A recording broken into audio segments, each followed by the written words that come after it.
Another challenge we have in the real estate industry is communication. And we deal with people from a very diverse background in our state.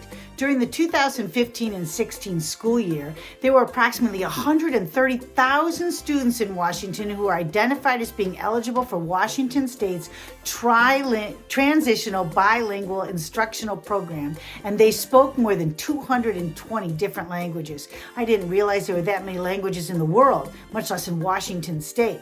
That's amazing. We have a very diverse population, and many of our clients who speak English might also have that as a second language. And so we should be really conscious of that and not make assumptions that they understand what you're saying or what's going on or what they have to sign. So I thought about this example last spring. I went to this restaurant bar and there was a young guy playing guitar. And he was telling this story about how his mom would sing this song to his baby brother. And he started singing it. And this might sound familiar. It's something like fa la la la bum ba da da da da. Okay, so he's singing this song and he's talking about bubbles. I've heard this song on the radio before, but I don't really think the word bubbles is in it.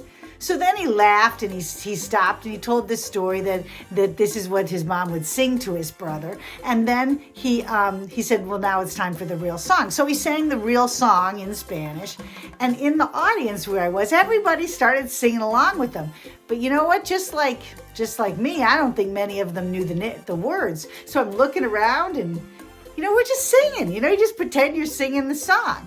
And so then I looked up misunderstood lyrics about what people sing when they're singing like that song in particular. And they had words like, oh, sailor man, and oh, pizza, pizza, pizza. I don't know. People sing unusual lyrics because they don't know what the actual words are or what they mean.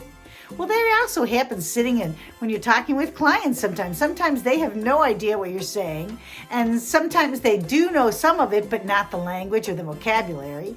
So we should be more conscious of that when we're working with clients so that, we're not doing the whole misunderstood lyrics thing. And so it's important to ask people. We want to bridge that gap between people that can't speak English really clearly or people that can and have no idea what you're talking about or having them sign because the language is different.